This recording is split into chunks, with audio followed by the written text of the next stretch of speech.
Security's coming in! It's a brawl! It's a brawl! Here we go! Here we go! It's getting crazy now! Now they're both breaking the rules! Now they're both... The referee got hit! The referee got hit! The referee got hit again! Oh no, it's a brawl! Security's coming in! It's a brawl! It's a brawl! Hello guys, welcome back to our channel Winsworld TV. So matapos ma-postpone ang laban Ricky Anpo versus Ryan Garcia, na kung saan ay napuruhan ito sa kanyang intense sparring training bilang paghahanda sa laban sana nila ni Ricky Anpo na magaganap sa mismong New Year sa bansang Japan. So Ryan Garcia sumalang sa iba't ibang medical test sa hospital dahil umano nakaramdam ito ng pagkahilo, dahil sa natamong head injury sa kanyang puspos ang sparring training at hindi pa malinaw kung ito ba ay sumailalim sa operasyon, dahil isang araw pagkatapos ng kanyang sparring training, bilang paghahanda sa laban nila ni Ricky Anpo na magaganap sa bansang Japan, ngayong December 30 taon kasalukuyan. Nilinaw din ng kampo ni Ryan Garcia, na puruhan ito sa kanyang sparring mate. Nasanhi ng kanyang pagkahilo at napag-alaman din na may tama ang kanyang panga. In short, minimal fracture ang natamo nito, na kung hindi ito maagapan ay maaring humantong sa severe infection at jaw dislocation at pwede rin humantong sa pagkaparalisado nito. Ngunit ganun pa man ay inagapan na ng Team Garcia ang naturang injury para hindi na ito humantong sa malalang komplikasyon, at dahil dyan ay official nang hindi matutuloy ang laban ni Ryan Garcia kontra Ricky Anpo ngayon December 30 taon kasalukuyan.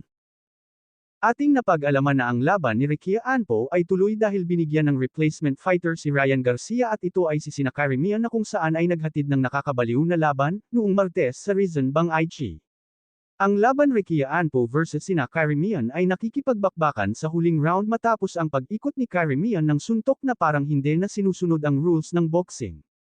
Nang makita ito ng referee ay agad itong nakialam, ngunit nataman lang ito ng 3 beses.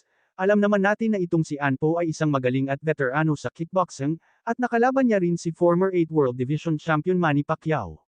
Kitang-kita na talagang malakas itong si Ricky Anpo, kaya nakakalamang siya sa mga puntos.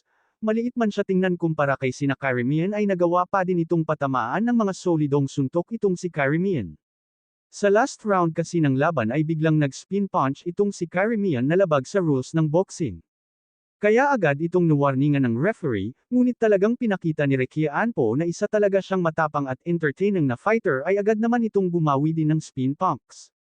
Ngunit hindi ito tumama sa kanyang kalaban dahil ang natamaan ay itong referee. Hanggang sa magkagulo na at hindi na boxing ang kanilang laban, gusto ring bumawi ni Carimian kay Anpo, ngunit ang referee ulit ang nataman, at ito ay talagang ramdam ng referee ang sakit at pagkabigla dahil sa bigat ng kamao nitong si Sina Carimian, hanggang sa umakyat na ang mga security sa ibabaw ng boxing ring para awatin.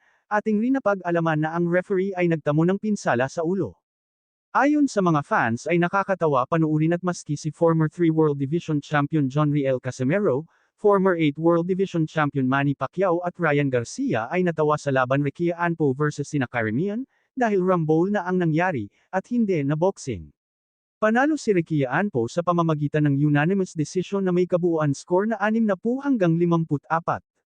Thank you for watching. Salamat sa inyong panunood. This is Winsworld TV. Saying peace, love and good vibes lang tayo lagi. Okay, alright.